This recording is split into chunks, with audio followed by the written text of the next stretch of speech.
నమస్తే, నేను విజయ్. తెలంగాణలో ముఖ్యంగా హైదరాబాద్ నగరంలో ఇప్పుడు తెలంగాణ పోలీసులు బెట్టింగ్పై ఉక్కుపాదం మోపుతున్నారా? బెట్టింగ్ యాప్లను ప్రమోట్ చేస్తున్న వారిపై ఇప్పటికే కేసులు నమోదు చేశారు. నిజంగా బెట్టింగ్ని ప్రమోట్ చేసినా, బెట్టింగ్ ఆడినా నిజంగా అంత నేరమా? ఎస్, వీటి గురించి డిస్కస్ చేద్దాం. మనతో పాటున్నారు హైకోర్టు సీనియర్ అడ్వకేట్ పూజారి నాగేశ్వర గారు. సార్ నమస్తే. సార్, నిజంగా బెట్టింగ్ వల్ల చాలామంది చనిపోతున్నారు, చాలా కుటుంబాలంతా కూడా రోడ్డును పడుతున్నారు. సో ఇప్పుడు తెలంగాణ పోలీసులు దీని మీద చాలా సీరియస్గా దృష్టి సారించారు. అందులో భాగంగానే ఇన్ఫ్లుయెన్సర్స్ మీద, యూట్యూబర్స్ మీద, సెలబ్రిటీస్ మీద, వీళ్ళందరి మీద కూడా కేసులు నమోదవడం చూస్తున్నాం. సజ్జనార్ గారు ఈ విషయంలో చాలా సీరియస్గా ఉన్నారు. నిజంగా బెట్టింగ్ ప్రమోట్ చేసినా, ఆడినా అంత చాలా సీరియస్ నేరంగా భావించాలా? సీరియస్ నేరం కాదు అది.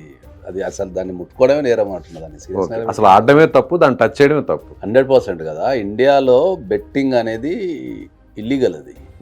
ఓకే. సో ఇండియా మొత్తంలో నాకు తెలిసి ఒక గోవాలో అండ్ సిక్కిం రాష్ట్రంలో తప్ప ఇండియా మొత్తంలో బెట్టింగ్ అనేది ఇల్లీగల్ అది. దాన్ని ఆడినా, దాన్ని డౌన్లోడ్ చేసుకున్నా, దాన్ని ప్రమోట్ చేసినా, దాన్ని ఎవరైనా నిర్వహించినా అది 100% నేరం కింద పరిగణించబడుతుంది. కాబట్టి మనకు ప్రధానంగా ఇప్పుడు బెట్టింగ్ అనేది వీళ్ళు ఏం చేస్తున్నారంటే ఈజీ మనీకి అలవాటు చేస్తున్నారు.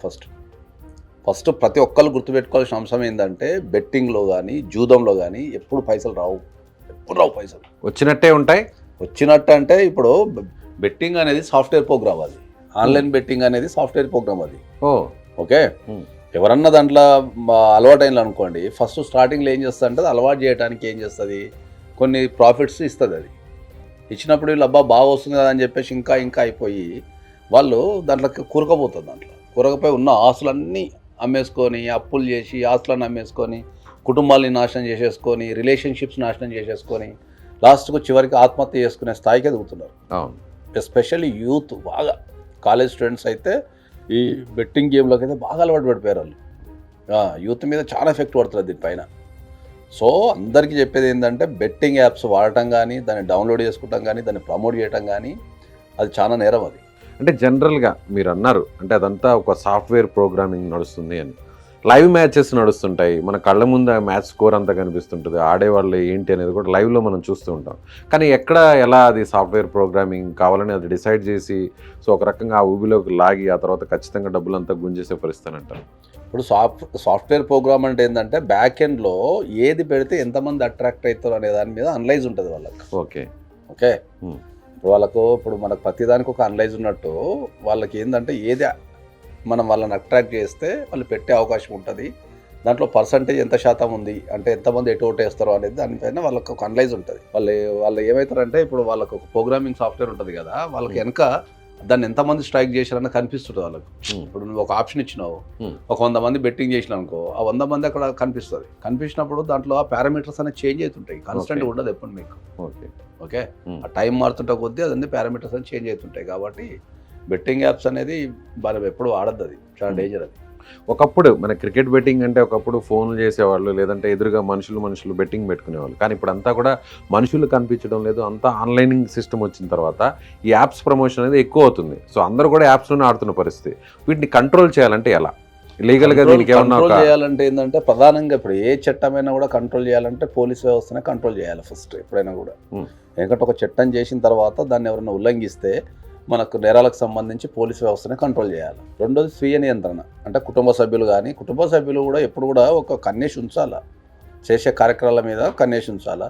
రెండోది సొసైటీ, అంతే కంట్రోల్ చేయడం అనేది. సో ఇవన్నీ ఉంటేనే కంట్రోలింగ్ చేయగలం అంటారు.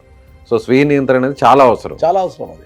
సో ఫస్ట్ టైం వచ్చేవాళ్ళు మీరు అన్నట్టుగా కొంత వాళ్ళని ఆ ఊబిలోకి దింపడం కోసం రిటర్న్స్ ఇస్తుంటారు, ప్రాఫిట్స్ ఇస్తుంటారు. వాటిని అలర్ట్ చేసే అవసరం ఎవరికి ఉందంటారు? పేరెంట్స్కి ఉందంటారా, ఫ్రెండ్స్కి ఉందంటారా, లేదా నైబర్స్కి ఉందంటారా, సో కో-ఎంప్లాయీస్కి ఉంటుందంటారా? ఫస్ట్ ఏంటంటే బెట్టింగ్లో ఆన్లైన్ బెట్టింగ్ కానీ, ఆన్లైన్ గేమ్స్కి మనీకి సంబంధించి ఆడే ఏ గేమ్స్ అయినా కానీ మీకు 100% లాభాలు 100% రావు, ఎక్కడకు రావు. అవి తాత్కాలికంగా మాత్రమే వస్తాయి. సో ఎక్కడైతే ఈ ఈజీ మనీకి అలవాటు పడతారో, అంటే కూర్చున్న దగ్గరనే సంపాదించాలా, కష్టపడకుండా అని ఎవరైతే ఈజీ మనకి అలవాటు పడతారో వాళ్ళు దీనికి బాగా అడిక్ట్ అయిపోతారు. సో దాంతో అట్రాక్టివ్ అయిపోయి ఏం చేస్తారంటే దాంట్లో కూరుకుపోతారు. కొంతమంది ఆడకపోతే కూడా వాళ్ళకి రకరకాల డిజార్డర్స్, అంటే మెంటల్ డిజార్డర్స్ వస్తుంటాయి. సో వాళ్ళు ఏదో భ్రమలో బతికేస్తుంటారు, ఇవి ఆడేసినాం అది అని చెప్పి బతుకుతుంటారు. సో ఎక్కడైనా కూడా ఒక తప్పు అనేది ఫస్ట్ కుటుంబం నుంచే జరుగుతుంది. కాబట్టి కుటుంబంలో ఉన్న వ్యక్తి ఏం చేస్తున్నా అనేది ఇతర కుటుంబ సభ్యులు అనేది కంపల్సరీ వాళ్ళని మానిటరింగ్ చేయాలి. ఓకే, అక్కడ ఆపాలా. ఫస్ట్ స్వీయ నియంత్రణ. బెట్టింగ్తో ఎప్పుడు పైసలు రావు, పోవటం తప్ప రావు. రెండోది మనకు కుటుంబ సభ్యులు, మూడోది ఫ్రెండ్స్, సమాజం, తర్వాత పోలీసింగ్ వ్యవస్థ, వీళ్ళంతా కంట్రోల్ చేయాల్సిందే. ఎందుకంటే సమాజంలో వీళ్ళంతా భాగమే కాబట్టి అది సమాజానికి చేంజ్ చేసే అవకాశం ఉంది కాబట్టి డెఫినెట్లీ అది అందరూ దాన్ని కంట్రోల్ చేయాల్సి. ప్రస్తుతం తెలంగాణలో హైదరాబాద్లో చూస్తున్నాం చాలామంది ఇన్ఫ్లుయెన్సర్స్ మీద, యూట్యూబర్స్ మీద, సెలబ్రిటీస్ మీద కొన్ని కేసులు నమోదు చేశారు, 11 మంది పైగా. అయితే వీరు చేసినటువంటి పాత్ర ఏంటి? నిజంగా అంత సీరియస్గా వీరు క్రైమ్ చేశారనుకోవచ్చా?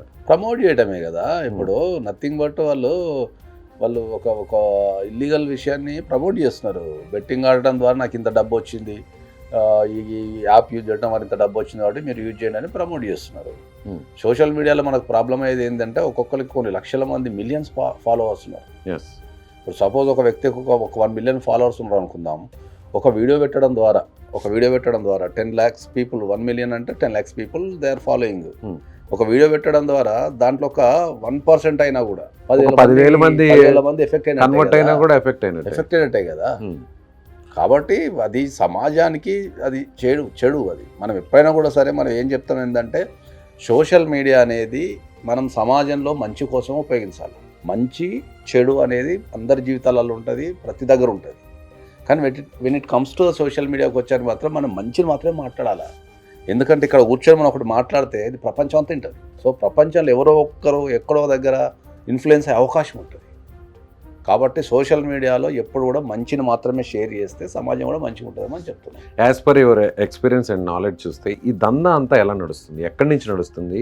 ఈ యాప్స్ని ఎవరు కంట్రోల్ చేస్తారు, ఎవరు కండక్ట్ చేస్తుంటారు, దీన్ని ఎలా ప్రమోట్ చేస్తుంటారు? ప్రమోట్ చేసిన వాళ్ళకి కూడా కోట్ల రూపాయలు ఇస్తున్నారు అని అంటున్నారు. సో ఇంత సాధ్యం అంటారా? కోట్ల రూపాయలు వాళ్ళకి రెమ్యూనరేషన్ ఇచ్చేంత? ఇప్పుడు కోట్ల రూపాయలు అంటే ఇప్పుడు మీరు అన్నట్టు ఇంతకుముందు ఒక 10,000 మంది మంచికి 2,000 వేసినా కూడా అది ఎన్నో వేల కోట్ల పోతుంది. ఒక్క వ్యక్తి ప్రమోట్ చేస్తే 10,000 మంది ఇన్ఫ్లుయెన్స్ అవుతారు అనుకుందాం. అట్లా 1,00,000 మంది ఇన్ఫ్లుయెన్స్ అయ్యారు అనుకుందాం, 2 లక్షల మంది ఇన్ఫ్లుయెన్సర్ అనుకుందాం. 2 లక్షల మంది ఏంటో 2,000 వేసుకున్నాడు, కోట్లకి వెళ్ళిపోతుంది. అది అందులో వేసిన మనీ పోవడం తప్ప రాదు కదా. రానప్పుడు అది అంతే. ఇంకా ఇదంతా అది ఎక్కడ కేంద్రంగా ఉంటుంది ఈ బెట్టింగ్? ఎక్కడైనా కూడా ఇప్పుడు మనకు గోవాలో ఇప్పుడు మనకు ప్రాబ్లం ఏంటంటే ఈ బెట్టింగ్ యాప్స్కి సంబంధించి బెట్టింగ్ రూల్స్ అనేవి స్టేట్కి సంబంధించినవి, సెంట్రల్ గవర్నమెంట్కి సంబంధించినవి కాదు.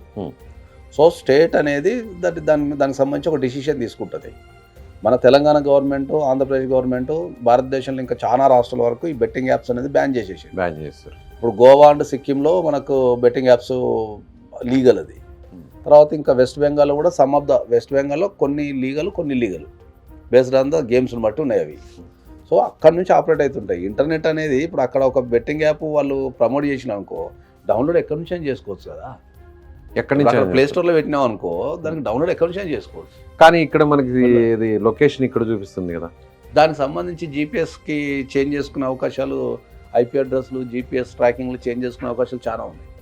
మార్కెట్లో రకరకాల టూల్స్ ఉన్నాయి, అవన్నీ వాడి డౌన్లోడ్ చేసుకుంటారు. సార్ ఇప్పుడు పేకాట ఆడినా లేదంటే జోదం ఆడినా బెట్టింగ్ ఆడినా వీటన్నిటి కూడా ఒకటే యాక్ట్లు, ఒకటే శిక్షలు ఉంటాయా, లేదంటే వేరువేరుగా ఏమైనా ఉండే అవకాశం ఉంది? లేదు, జనరల్గా అయితే యాక్ట్ ప్రకారం అయితే అప్ టు 5 years వరకు జైలు శిక్ష పడే అవకాశం ఉంది. తర్వాత ఒక అప్ టు 2 lakhs వరకు ఫైన్ పడే అవకాశం ఉంది. అంటే ఎవరు ప్రేరేపించిన వాళ్ళ, ఆడిన వాళ్ళైనా సరే, బేస్డ్ ఆన్ దేర్ రోల్ని బట్టి. సో నిర్వాహకులైనా సరే ఎవరైనా. ఓకే, సో ఆడినా కూడా ఖచ్చితంగా జైలు శిక్ష పడాల్సిందే ఆడే వాళ్ళకు కూడా 100% పడుతుంది. నువ్వు ఇల్లీగల్ పని చేస్తున్నావు కదా. ఇప్పుడు ఆడటం అనేది నిషిద్ధం అన్నప్పుడు నువ్వు ఆడినావు అంటే దాని ఇల్లీగల్ పనే కదా అది. కాబట్టి డెఫినెట్లీ పడుతుంది. సో అలా పట్టుకుంటే చాలా మంది వేలలో లక్షల్లో ఉంటారు కదా, సాధ్యమవుతుంది? పట్టుకోవాలంటే ఎంతమంది పట్టుకోవచ్చు. Right sir, thank you. So ఇది సీనియర్ హైకోర్టు అడ్వకేట్ పూజారి నాగేశ్వరరావు గారు చెప్తున్నట్టుగా బెట్టింగ్ ఆడినా, అలాగే బెట్టింగ్ని ప్రేరేపించినా, బెట్టింగ్ని నిర్వహించినా కూడా అందరూ కూడా ఖచ్చితంగా క్రైమ్ చేసినట్లే ఖచ్చితంగా వీరికి శిక్షలు పడతాయి. 5 ఏళ్ల జైలు శిక్ష వరకు, అలాగే ₹1,00,000 వరకు జరిమానా పడే అవకాశం. ముఖ్యంగా స్వీయ నియంత్రణ అనేది చాలా అవసరం. ఖచ్చితంగా దీన్ని అరికట్టాల్సినటువంటి అవసరం ఉంది. కాబట్టి యువత దీనికి ఖచ్చితంగా దూరంగా ఉండాలని ఆయన చెప్తున్నారు. మీరేమనుకుంటున్నారు?